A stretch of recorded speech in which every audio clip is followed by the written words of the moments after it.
عورت اپنی سہیلی سے کہتی ہے کہ میرا بیٹا اتنا خبیث ہے کہ ساری تنخواہ اپنی بیوی کو دے دیتا ہے، جبکہ میرا داماد اتنا شریف ہے کہ ساری کمائی میری بیٹی کے ہاتھ میں رکھ دیتا ہے۔ ایک میڈیکل سٹور والا غصے میں سردار مریض سے کہتا ہے کہ اگر آئندہ سر درد کی گولی لینی ہو تو ڈاکٹر کا نسخہ ساتھ لانا، یہ کیا تم ہر بار نکاح نامہ اٹھا کر چلے آتے ہو؟ تمام دعائیں غریبوں کی پہنچ سے دور رکھیں، طبیعت زیادہ خراب ہو تو ورلڈ کپ 92 کی جھلکیاں دیکھیں۔ وزارت صحت، حکومت نیا پاکستان۔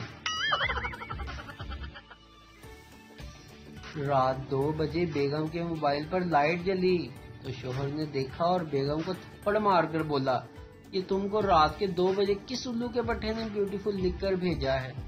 بیگم نے موبائل دیکھا اور شوہر کو تھپڑ مار کر بولی، اینک لا کے دیکھ انی دیا، یہ بیوٹیفل نہیں بیٹری فل لکھا ہوا ہے۔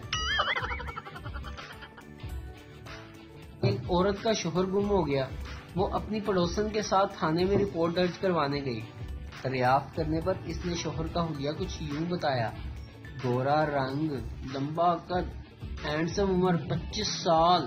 پڑوسن نے سرگوشی میں کہا، جھوٹ کیوں بول رہی ہو؟ تمہارا شوہر تو چھوٹے قد کا، موٹا اور کالا ہے، اس کی عمر بھی 40 سال ہے۔ عورت بولی، جو ہو گیا سو ہو گیا، کم از کم اب جو ملے گا وہ تو اچھا ہونا چاہیے۔ میاں بیوی شاپنگ مال میں شاپنگ کر رہے تھے کہ بھکاری نے کہا کہ شہزادی کچھ مدد کر دو، میں اندھا ہوں۔ شوہر کہنے لگا، ارے بیگم جلدی سے اسے 100 کا نوٹ پکڑا دو۔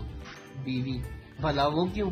شوہر، کیونکہ بیگم یہ واقعی اندھا ہے جو تم کو شہزادی کہہ رہا ہے۔